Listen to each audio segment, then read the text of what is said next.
So, with the 2024 NFL season schedule release, there's a lot of games that I'm excited for as a Ravens fan, but in particular, I'm going to give you my top five. These are the games I'm most excited for, or in some cases, the games that I feel the Ravens would benefit most from with a win. The first, and probably most obvious, is Week 1 to start the season off Thursday night against the defending Super Bowl champions, the Kansas City Chiefs. Obviously, we all have a bad taste in our mouth after the AFC Championship game last season, and I think we all want some revenge as fans, and I'm sure the players do too. But I don't see this being the same type of matchup that it was in the AFC game. The first reason I feel like this game is going to be different is because we saw the Chiefs at the end of the season last year, and this year we get them right at the start. Defenses typically gel quicker in the early part of the season than offenses do, therefore, Patrick Mahomes has less time to work on his chemistry with new additions Marquise Brown and rookie Xavier Worthy. Meanwhile, all of Lamar's favorite offensive weapons are still there. You got Mark Andrews, Zay Flowers, Isaiah Likely, and Rashad Bateman, who will be healthy during this offseason to work with Lamar. Not to mention, we now have Derrick Henry, a running back who will absolutely need to run the rock all game. You hear me, John and Todd? In my opinion, we win this game. We need to win this game. Not only does the win here start the Ravens off on the right foot for the season, in addition to getting a tiny bit of revenge against the Chiefs, but more importantly, it could have playoff implications towards the end of the season when it comes to playoff seeding. If the Ravens win in Week 1, it won't offset the loss of the AFC Championship game, but I know I'll feel a little bit better about it. The next matchup that I'm really excited for is our Week 4 matchup at home on Sunday night against the Buffalo Bills. Now, I'm not going to be one of these guys that thinks the Bills fall off of a cliff because they lost Stephon Diggs, but I do think it's worth mentioning that we might see a drop in production through the air at least, because in addition to Diggs, they also lost Gabe Davis too. I see the Bills transitioning to more of a ground and pound game, trying to utilize Josh Allen's running ability as more of a threat, almost the way Lamar was used last season. But this is going to be our first night home game of the season in prime time, and Lamar almost always plays well in prime time. I like this matchup for our Ravens. We'll see early in the season how this offense looks under year 2 of Todd Monken. We'll see how the chemistry between Lamar Jackson and Rashad Bateman look. How is Derrick Henry used? And at this point in the season, having gone against quarterbacks like Patrick Mahomes, Dak Prescott, and now Josh Allen, how does the defense look? I don't think this game is going to be a high scoring one. I think it's going to be more of a game played mainly in the trenches, a traditional Baltimore smash mouth football style of game. I also see the Ravens walking out of this as the winners. In fact, I think Baltimore might be about the worst matchup for the Bills at this part of the season, when they're still trying to figure out life without Diggs and Davis. In Week 10, we get the Bengals coming to Baltimore for another Thursday night game, and I think I smell another blackout game. Just like last season, we faced the Bengals in Cincinnati earlier in the year, meaning the home game for the Ravens against them doesn't come until Week 10. But again, I like that. I feel like that puts the Bengals on the back foot if the Ravens can steal a win in Cincinnati like they did last year. We don't know how Joe Burrow's wrist injury will impact the early part of the season, but by Week 10 we should have a pretty good understanding of where he's at physically. It's also going to be key at this point in the season by Week 10 that the Ravens have an understanding of their offensive and defensive identity. This defense last year was historically great, and I want to see how Zach Orr is going to put his stamp on it to make a difference.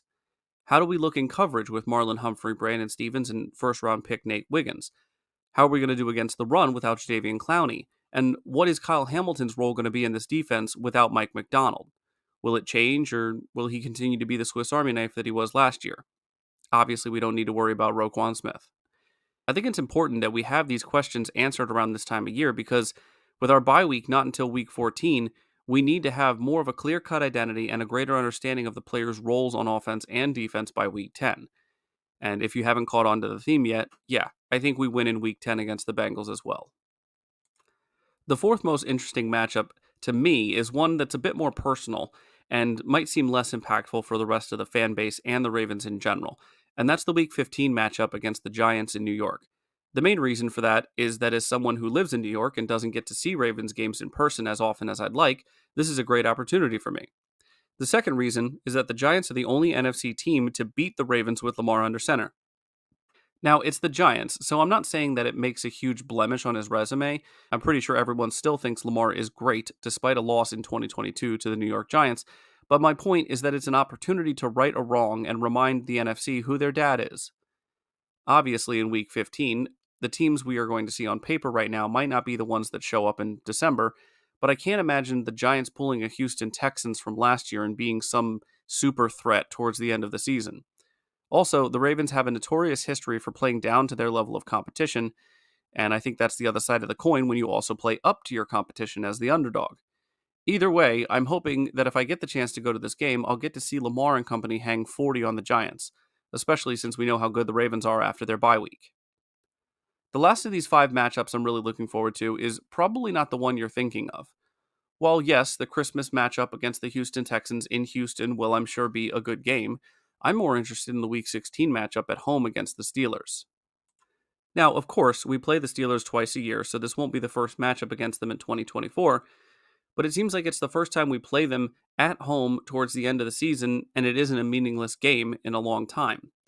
I want to see Lamar run roughshod all over the Steelers because I'm sick and tired of their loser fan base claiming that their mediocre team, who barely treads water after losing Roethlisberger, is somehow the better team during the Lamar Jackson era. If your greatest accomplishment as a team is trying to play spoiler to a legitimate contender, you may want to reevaluate yourself.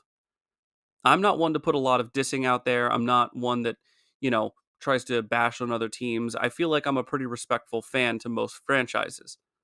But it's the Steelers. It's TJ Watt. And now it's Patricia Queen. I don't feel like I have to be as respectful. I don't feel like I have to be nice. And I want the Ravens offense and defense to impose their will all over the Steelers in week 16. As the Ravens will most likely be in a position to make the playoffs, I'd like to have my cake and eat it too. So when we win the game against the Steelers, I hope it lines up with creating a situation where Tomlin has his first losing record. But I guess I'll just start out by saying that we win the game.